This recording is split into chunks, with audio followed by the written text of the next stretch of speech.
Salam, hər vaxtınız xeyirli olsun, cənublu və şimallı soydaşlarımız. Əziz həmvətənlər, Amerika Dövlət Departamenti İranda olan diplomatlarına çağırış etdi. Təcili olaraq İranı tərk edin.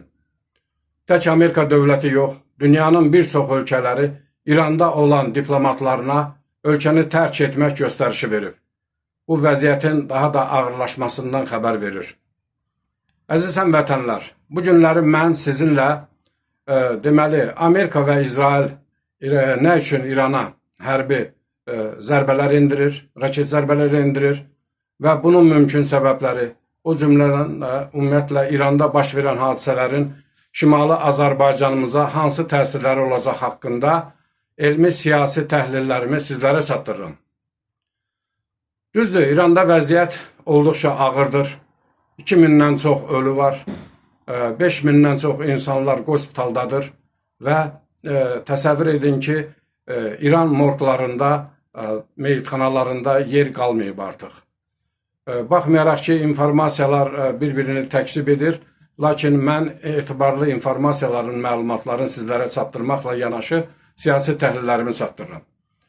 Bəli, ABŞ prezidenti Donald Trump bildirmişdir ki, əgər İran dövləti deməli dinc sakinlərə atəş açacaqsa, Amerika İrana hərbi zərbələr endirəcək.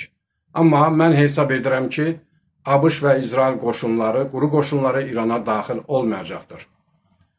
Bu bir növ tarixi şərait yaranıb ki, İranın hərbi obyektlərinə zərbə vurulacaq. Yəni bu heç də İranda olan əhalinin etirazı ilə əlaqədar deyil. Eyni zamanda bu da istisna olunmur ki, İranın deməli yüksək rütbəli dövlət məmurlarının bunkerləri də raket zərbələrinə məruz qala bilər.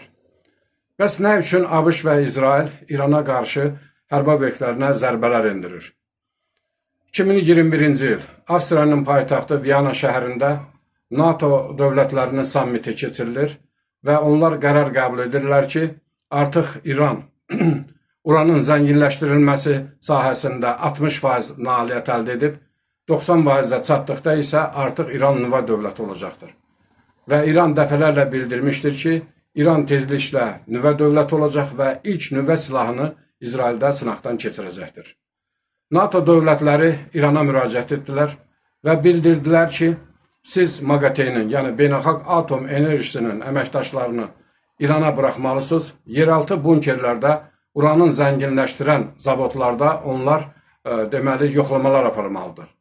İran bundan imtina etmiş, bildirmişdir ki, biz uranı dinc məqsədləri üçün deməli istehsal edirik. Lakin 2022-ci ildə başlayan Rusiya-Ukrayna müharibəsi, Rusiyanın Ukraynaya təcavüz etməsi NATO'nun İrana qarşı hərbi əməliyyatlar keçirmə planını pozdu. İndi elə bir tarixi şərait yaranıb ki, İranın nüvə obyektlərinə deməli raket zərbələri endirilməsi tarixin reallığına çatıb. Yəni xatırlarsınızsa 2025-ci il iyunun 13-də başlayan 12 günlük müharibə zamanı Amerika və İsrail İranın hərbi nüvə obyektlərinə zərbələr endirmiş.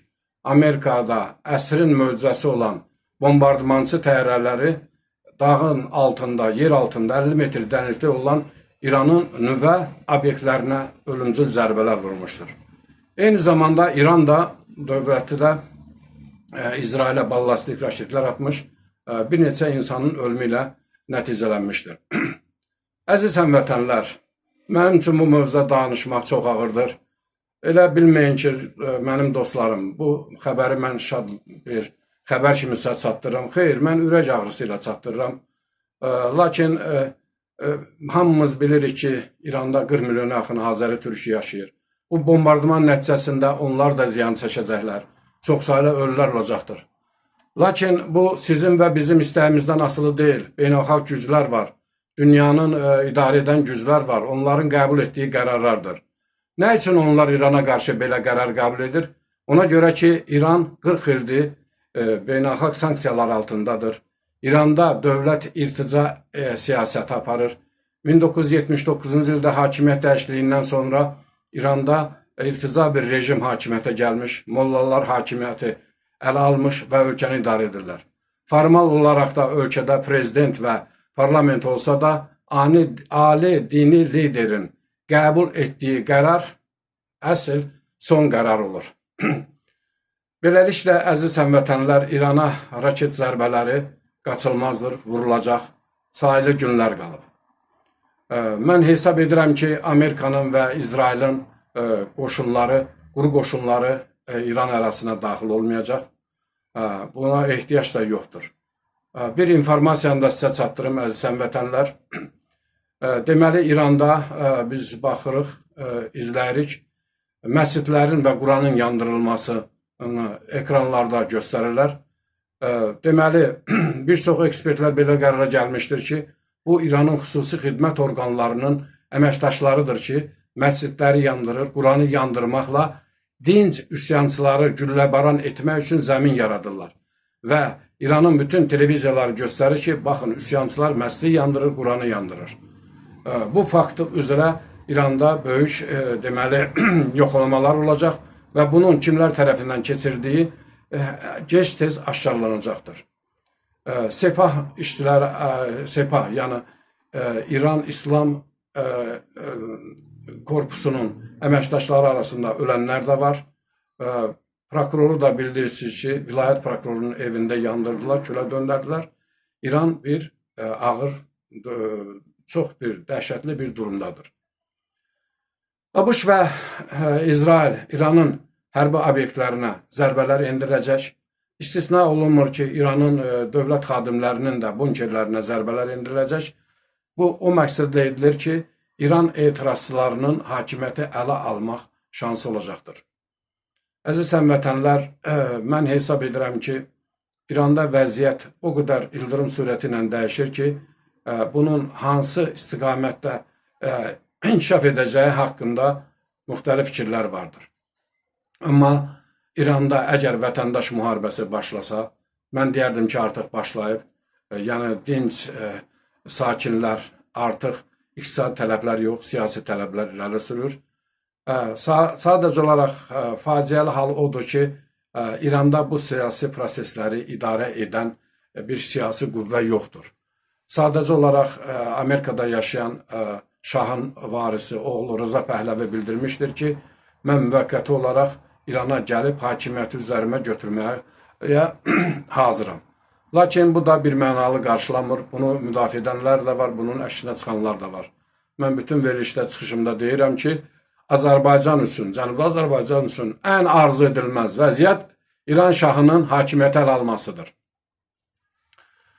Bilirsiniz ki, Rıza Pəhləvilər 1925-ci ildə hakimiyyətə gəldikdən sonra Azərbaycanlılara qarşı soyqırımı başlamış, çoxminli edamlar olmuş, Azərbaycan türklərinin hətta dini, milli mənsubiyyətini belə imtina etməyə məcbur edirdilər. Əziz həmvətənlər, mən etibarlı mənbələrdən məlumat almışam. Azərbaycan və Türkiyə ordusu bir nömrəli hazırlıq vəziyyətdədir. Düzdür, bu bir uza vermir. Bu o demək deyil ki, Azərbaycan və Türk ordusu İrana daxil olacaq. Xeyr, ölkədə əgər qarama-qarışıqlıq olsa, daha doğrusu var bu günə qədər. Yəni, İranda bütün millətlər silahlanıb bir cənublu soydaşlarımızdan başqa.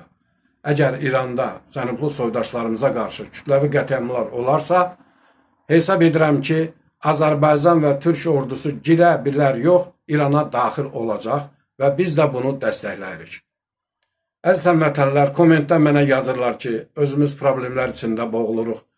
Bizim nəyimizə lazımdır bu proseslər, qulaq asmaq, ondan sonra bu məsələ müzakirə etmək. Elə deyil, əzizlərim. Mən 10 ildir Avropada, Fransada yaşayıram. Siyasi mühacir deyiləm, siyasi sürgündəyəm. Hər günüm Azərbaycanladır, ürəyim Azərbaycanladır. Azərbaycanda prosesləri bilirəm, izləyirəm və mənim TikTok kanalımda da, YouTube kanalımda da çoxsaylı ölkə idarə etmə sisteminə qarşı elmi tənqidi fikirlərim var. Baxın, tanış ola bilərsiniz. Hesab edirəm ki, İranda vəziyyət ağla sığmaz dərəcə nəzarətdən çıxa bilər. Bu gözlənilən haldır. Hamımız hazır olmalıyıq. Hətta Amerika kongresmeni belə bir sosial şəbəkəsində yazı yazmış və Azərbaycanın bayrağını qoyaraq bildirmişdir ki, Azərbaycan hazır ol. Əziz həmvətənlər, nə üçün mən bu mövzuya müraciət edirəm və tez-tez sizinlə yayıma çıxıram? Mən Avropada yaşayıram, cənublu soydaşlarımızla təmasda oluram, müzakirə edirik. Siz elə bilməyin ki, İranda yaşayan 40 milyon soydaşlarımız hamısı bütöv Azərbaycan arzusundan yaşar və vahid Azərbaycan dövlətinin yaranmasını istəyir. Onların da beynin 200 ildir ki, İran təbliğatı zəhərləyib. Çoxları hesab edir ki, İranda onlar vahid dövlət, İran dövləti ətrafında birləşməlidir. Lakin İranda milli muxtariyyətimiz olmaması səbəbindən bütün bu problemlər günü-gündən daha da böyük bir problemə çevrilir. Əziz həmvətənlərim, hesab edirəm ki, siz Oktay Elturan TikTok kanalıma üzv olmaq, komentlər yazmaq, eyni zamanda Azərbaycan Dünya Meridianları YouTube kanalına üzv olmaqla dünyada gedən proseslər və Azərbaycanda gedən proseslərin təhlili haqqında fikirlərimizi sizə çatdıram. Eyni zamanda biz Avropadan Azərbaycanın səsini bütün dünyada yaşayan cənublu, şimallı soydaşlarımıza çatdırırıq. Burada sizin mənəvi köməyinizə ehtiyacımız var. Bəyənin, paylaşın, komentlər yazın. YouTube qaydalarına görə sizin hər bir komentiniz, bəyənməniz və paylaşmanız vaxtaşırı YouTube kanalı bu verilişləri özü paylayır. Növbəti verilişə qədər sizinlə xudahafizləşirəm. Bütün cümləcahan müsəlmanları uca Allah öz pənahında saxlasın, öz müqəddəs kölgəsində saxlasın.